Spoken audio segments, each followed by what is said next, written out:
कांग्रेस सरकार को क्या शर्म आ रही है? 9 साल के बच्चे को, जिसका अपराध सिर्फ ये था कि उसने एक मटके को हाथ लगा दिया था, अब उस अपराधी को बचाने के लिए जी तोड़ कोशिश कर रहे हैं। इन्हें तो शर्म से डूब के मर जाना चाहिए। मोदी पर सवाल उठाने वाले ये लोग, ये भी इस व्यवस्था के मुंह पर तमाचा है कि ये कह रहे हैं कि नहीं, मटका तो स्कूल में था ही नहीं। अरे जहाँ मूंछ रखने पे इंसान को मार दिया जाता है, जहाँ घोड़ी चढ़ने पे उसकी हत्या कर दी जाती है, जहाँ मटका छू देने पे बच्चे को मार दिया जाता है, ऐसे स्टेट, ऐसे जो मुख्यमंत्री डूब के मर जाए, सबसे अपराधी बड़ा ये समाज है जिसमें आज तक बराबरी का, समानता का ये जज्बा पैदा नहीं हुआ है कि आज सारा समाज सड़कों पे उतर के उस बच्चे के लिए न्याय की मांग करे। राहुल प्रियंका भी भाई उसी खेत की मूली है जिसका मोदी अमित शाह है।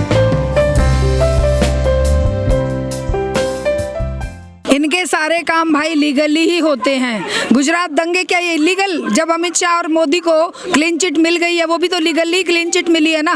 वो जो इतने बड़े अपराध के जिम्मेदार थे, जिन्होंने तीन दिन तक पूरे गुजरात को खून की होली खेलने के लिए खुला छोड़ दिया, वो भी तो लीगली जस्टिस लोया की हत्या के बाद और दूसरे जज को बिठा के लीगली ही तो अपने आप को बरी करवाया है। अब इनको भी लीगली बरी करवाया है, इनके लिए भी कमेटी बनाई, इनको भी उसी तरीके से फ्री बरी करवा दिया कि अब इनकी सजा 14 साल हो गई। अब इनको, जबकि ये बहुत पहले आ चुका है जज सुप्रीम कोर्ट के द्वारा कि आजीवन कारावास का मतलब होता है कि जीवन भर जेल में रहेंगे, और ये डिपेंड करता है किसी की सजा को कम करने की अथॉरिटी अगर है तो वो एक ऐसी कमेटी को है, और ऐसे अपराधों के अपराधी ढूंढे जाते हैं जिनके अपराध जघन्य ना हो। ये तो रेयरेस्ट ऑफ द रेयर था जिसमें 8 बंदों को जिंदा मार दिया जाता है और जिनमें 3 महीने की बच्ची को। किस आधार पे आरोपियों को मतलब छोड़ा गया? क्या एक ही आधार है कि गुजरात में चुनाव है, और ये जो बेदिल, बेदर्द, एक तरह से गैर इंसानियत के जो लोग हैं, इनके दिलों में केवल एक चीज मायने रखती है, और वो है चुनाव में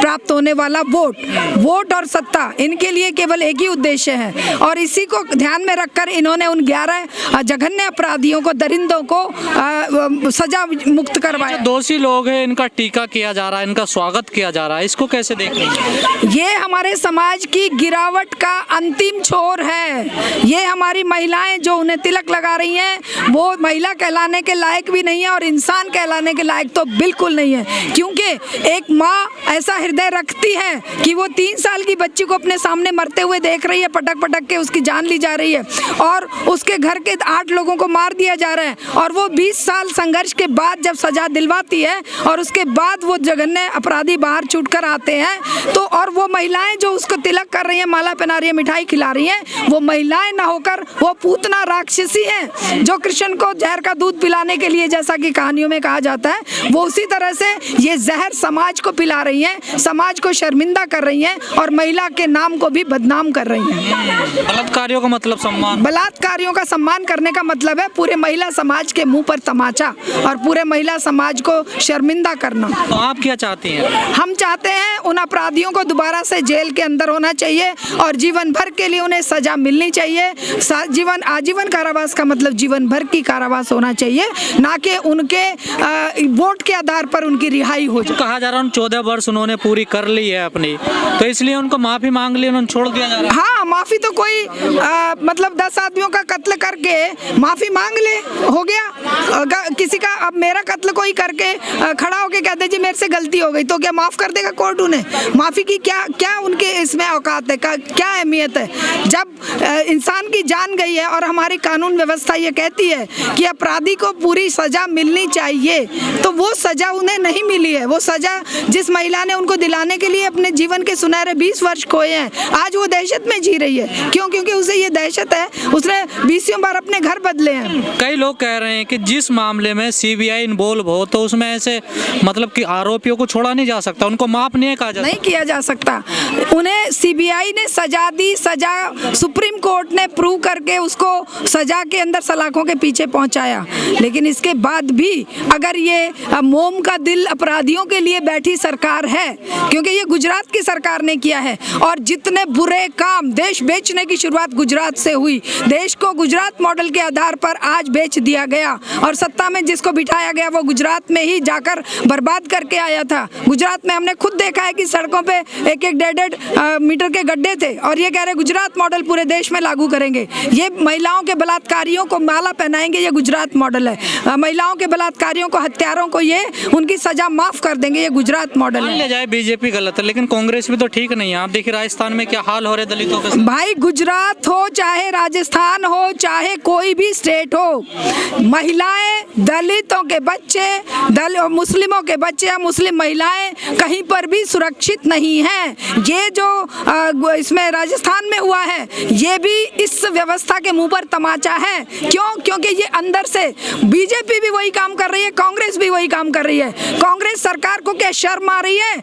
एक 9 साल के बच्चे को, जिसका अपराध सिर्फ ये था कि उसने एक मटके को हाथ लगा दिया था, अब उस अपराधी को बचाने के लिए जी तोड़ कोशिश कर रहे हैं। इन्हें तो शर्म से डूब के मर जाना चाहिए। मोदी पर सवाल उठाने वाले ये लोग गुजरात दंगों की बात करने मीडिया नया एजेंडा गढ़ रही है, कह रही है ना स्कूल में मटका था, ना वहाँ कोई पीटा गया, कुछ ऐसी। देखिए, पाप को छुपा देने से पाप कई गुना बढ़ जाता है। जो अपराध है, ये अपराध, एक अपराध तो हुआ कि बच्चे की मौत हुई और अपराधी को सजा मिलनी चाहिए थी। अब ये एक नया नैरेटिव अगर गढ़ रहे हैं, मैंने भी वो कहीं पढ़ा कि ये कह रहे हैं कि नहीं मटका तो स्कूल में था ही नहीं। अरे जहाँ मूंछ रखने पे इंसान को मार दिया जाता है, जहाँ घोड़ी चढ़ने पे उसकी हत्या कर दी जाती है, जहाँ मटका छू देने पे बच्चे को मार दिया जाता है, ऐसे स्टेट, ऐसे जो मुख्यमंत्री डूब के मर जाए, जो इंसानों की, हमारे प्यारे बच्चों की रक्षा नहीं कर सकते, जिन्हें एक दलित होने के नाते इतनी बड़ी सजा दी जाती है, ऐसे स्टेट के मुखिया और ऐसी सरकारें, ऐसी पुलिस, बहुत ही क्या कहें उनको, ये एकदम से नीचे दलदल में फंस चुके हैं। आजादी का महोत्सव मनाना चाहिए, ऐसे हालात हैं देखिए। बिल्कुल नहीं, बिल्कुल नहीं मनाया जा सकता। जहां मेरे दलित बच्चे एक जरा सा हाथ छू देने से मौत के शिकार हो जाते हैं, जहां बिल्किस बानो के अपराधी उसी दिन छोड़ दिए जाते हैं, जहां कैंट में 8 साल की बच्ची के साथ दरिंदगी करने वालों के ऊपर आज तक कोई फैसला नहीं आया है, जहां हाथरस की घटना या आसिफा के मोदी जी तो बड़े सम्मान की बात कर रहे हैं, महिलाओं के सम्मान की बात, उधर सारे अपराधी रिहा कर दिए गए हैं गुजरात से। ये घड़ियाली आंसू बहाते हैं। जब जब घड़ियाली आंसू बहाते हैं, जरूर कुछ ना कुछ बुरा करने वाले होते हैं। महिलाओं के सम्मान की बात कर रहे हैं, देखिए ये कोई महिलाओं का सम्मान नहीं करते हैं। ये जब बकवास करते हैं, दीदी ओ दीदी, जब ये कहते हैं वो 50 करोड़ की गर्लफ्रेंड, जब ये कहते हैं वो विधवा सोनिया गांधी के लिए कितने गंदे शब्दों का इस्तेमाल करते हैं, वो सारी महिलाएं ही हैं जिनका ये लगातार अपमान करते आए हैं। इनके दिलो दिमाग में महिलाओं के प्रति कोई श्रद्धा, कोई सम्मान कभी रहा ही नहीं। अगर ये सम्मान होता, अपनी ब्याहता पत्नी को बिना तलाक के और बिना किसी बात। आप भी टीचर रही हैं, आप भी बच्चों को शिक्षा दी है। कहा जाता है टीचर जो होता है अभिभावक होता है, ना तो वो टीचर कहलाने लायक है और ना ही वो अभिभावक के रूप में वहाँ पर है। ऐसे दरिंदे हैं ये। और मैंने तो सुना है वो स्कूल भी बीजेपी आरएसएस का है। और हाँ, इसीलिए वो आरएसएस को बचाने के लिए बीजेपी कुछ नहीं बोल रही है, और इधर अपनी खाल बचाने के लिए ये राजस्थान सरकार कुछ नहीं बोल रही है। दोनों अपराधी हैं, और सबसे अपराधी बड़ा ये समाज है, जिसमें आज तक बराबरी का, समानता का ये जज्बा पैदा नहीं हुआ है कि आज सारा समाज सड़कों पे उतर के उस बच्चे के लिए न्याय की मांग करे। लेकिन तमाम लोग कहते हैं कि अब छुआछूत, भेदभाव खत्म हो गई, रिजर्वेशन खत्म कर देना चाहिए। बिल्कुल खत्म नहीं हुआ है।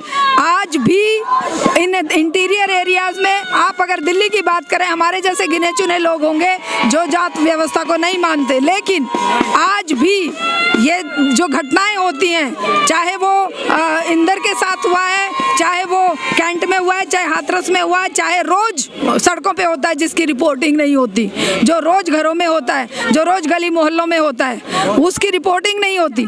तो ये कुछ बदला नहीं है, क्योंकि बदलने के लिए एक पूरा सामाजिक परिवर्तन और रिवॉल्यूशन चाहिए, जिससे 75 वर्ष बाद भी देश की आज़ादी को हो गए, आज भी दलित गुलाम है क्या, छुआछूत भेदभाव का शिकार? बिल्कुल है, बिल्कुल है। और इसके लिए मैं कहूंगी दलित नेता सबसे बड़े गुनहगार हैं, जो सत्ता की गोद में बैठ के मलाई चाटने लगते हैं और उन दलितों को ठोकर मारते हैं जिनके दम पर वोट लेकर वो सत्ता में पहुंचे हैं। उन्हें सड़कों पर आकर आंदोलन करने से कौन रोक रहा है?